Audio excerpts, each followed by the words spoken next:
A very good morning to all of you. Now we are going to discuss the topic Charles' law in gaseous state.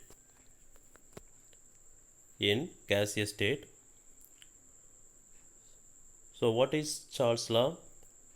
At constant pressure, the volume is directly proportional to its temperature.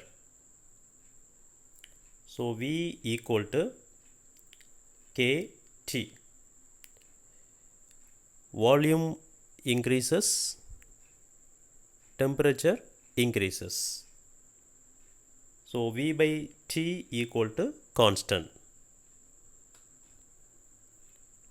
Here K equal to constant. Here we can find one small experiment. If the temperature of the gas increases, the volume also increases in direct proportion. For example, air-filled balloon in ice cold and hot water.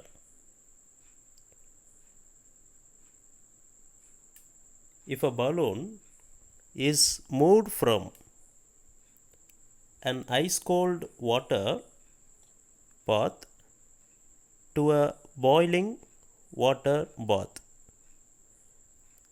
the temperature of the gas increases. As a result, the gas molecules inside the balloon moves faster and the gas expands. Hence, the volume increases. So, by which we can understand when the temperature increases, volume increases in direct proportion. Here, we can find a graph. It is given with the variation of volume, the temperature at constant pressure. Here in x-axis, temperature we have to take. In y-axis, volume you have to take, right, at a constant pressure. Here we can get a straight line graph. So in mathematical expression we have known what is the straight line equation. The graph is straight line. So y equal to mx plus c.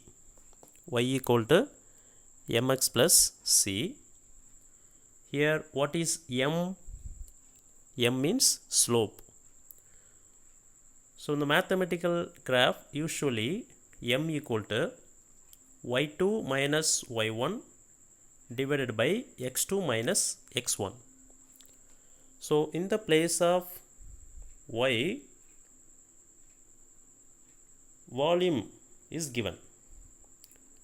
So V2 minus V1, just you should substitute in the place of y2 minus y1. Likewise, x in x-axis temperature is given. So x2 minus x1, the place of x2 minus x1, T2 minus T1, substitute, just to replace it, right? So m equal to V2 minus V1 divided by T2 minus T1. So simply we can say this: difference in volume divided by difference in temperature. So difference means del. So m equal to del v divided by del t. Here in the slope t1 t2 and v1 v2.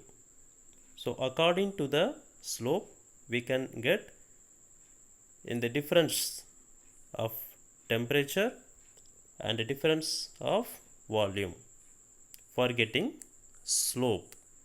M equal to del v divided by del t. Okay. Next, the volume of the gas linearly increases with the temperature at a given pressure. Such line are called isobar.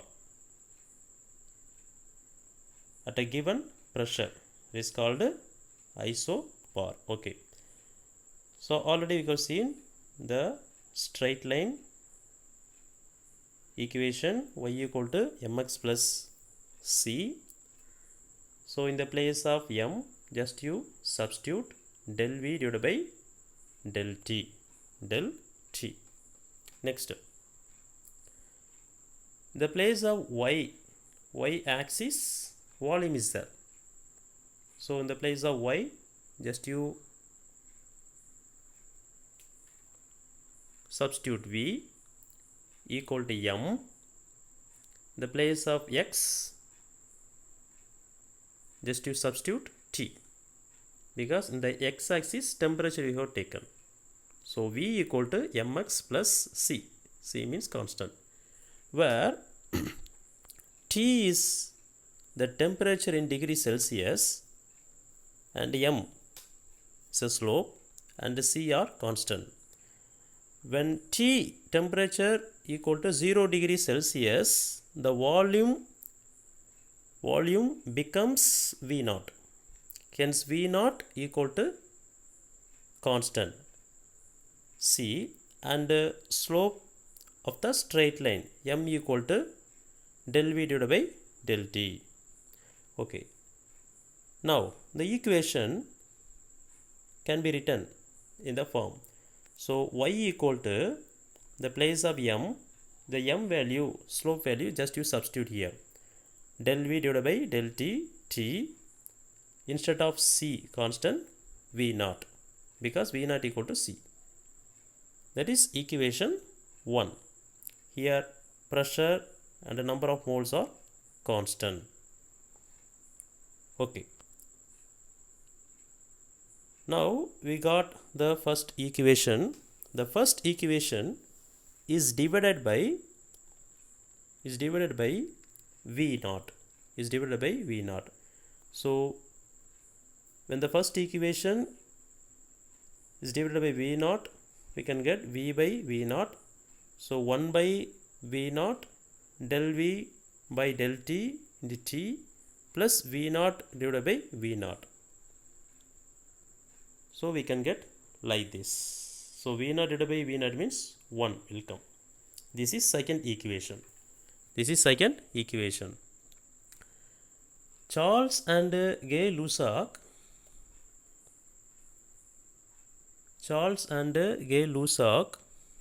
they found that all gases, the variation of temperature and volume equal to 1 by V0 into del V divided by del T. 1 by V0 into del V divided by del T. So all gases, any gases we can take, the variation of temperature and volume, that is equal to 1 by V0 del V divided by del T. They are giving the same value.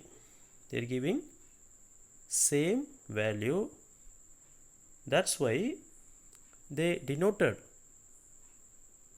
in the place of 1 by V0 del V by del T, they are giving alpha.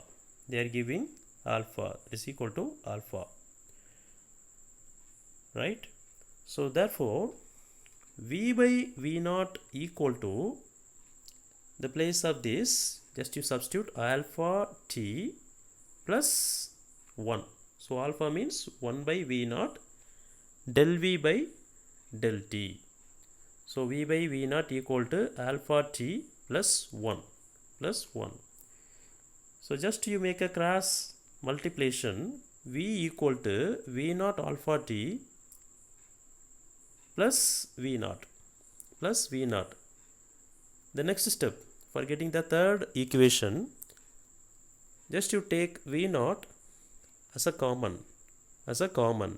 So V equal to V naught alpha t plus 1. Alpha t plus 1. Okay. Now the alpha it gives a common value for all gases. That's why the Charles found that the coefficient of expansion is approximately equal to 1 by 273. The value is equal to alpha equal to 1 by 273 because the value is equal to all gases, any gases, right, at a constant pressure. For example, suppose 0 degree equal to V naught. 0 degree equal to V naught. So V equal to V naught alpha t plus V naught.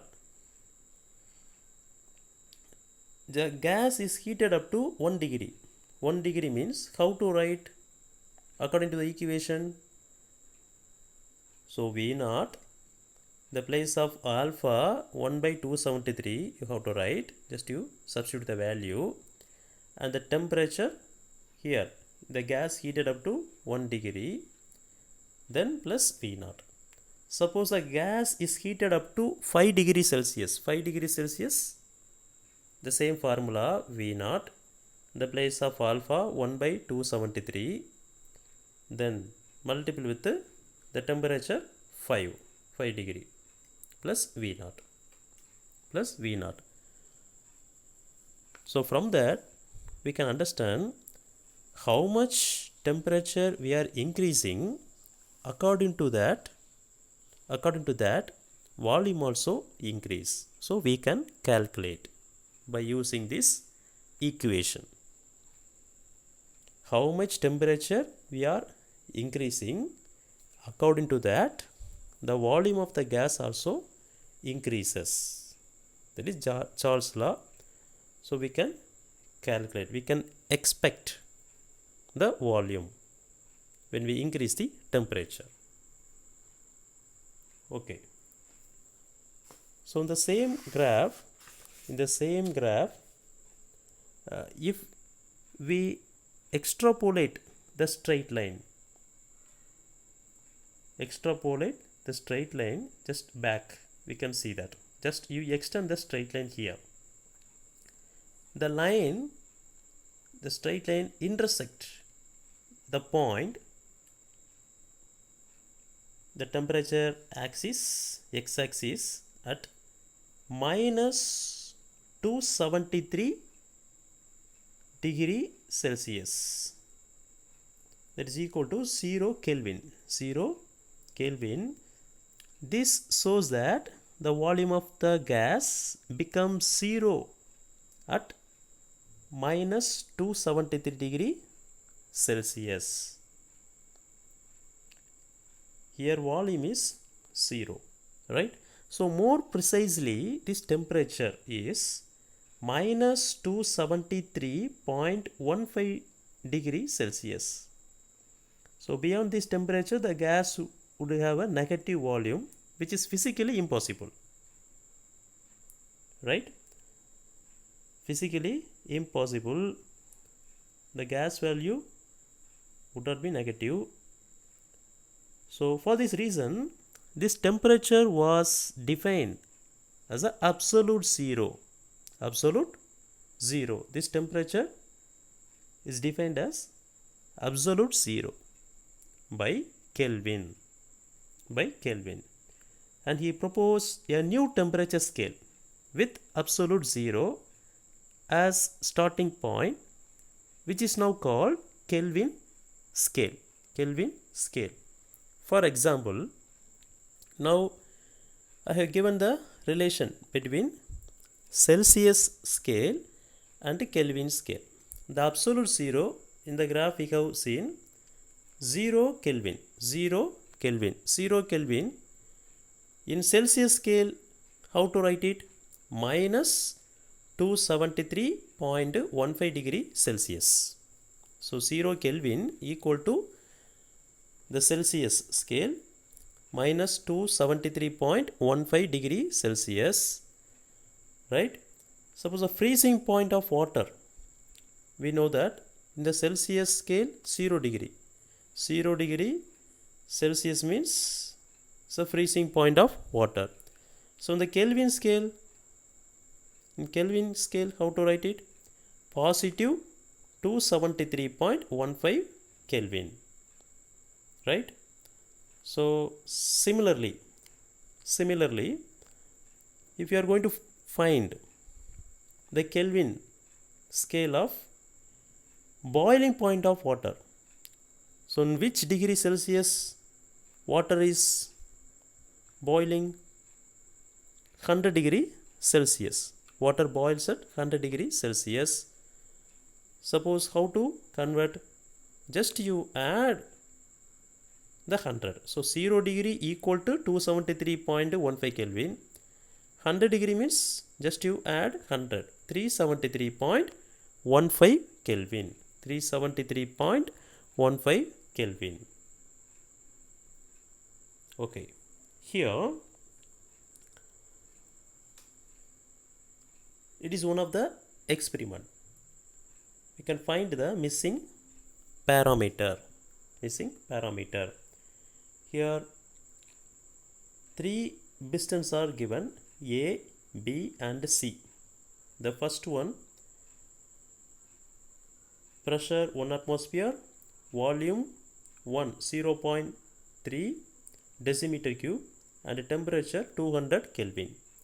Second one, pressure 1 atmosphere, volume we have to find it, there is a missed parameter, and temperature 300 Kelvin.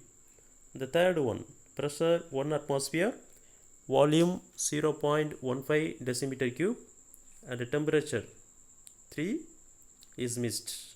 So we have to find it. Okay, when we compare these 3 piston parameters, one relation is there. The pressure is constant. So pressure is constant. The variation, volume and temperature, right? Okay, according to Charles' law, volume is directly proportional to the temperature. So V1 divided by T1 equal to V2 divided by T2 and then equal to V3 divided by T3. So 3 apparatuses are given. According to that, we have to write the Charles' law. The first, you should compare A and B. Now write the values. So V1 0.3 decimeter cube divided by 200 Kelvin is for A, apparatus A, equal to B. So V2 we don't know, we go to calculate, then divided by 300 Kelvin. Then the third one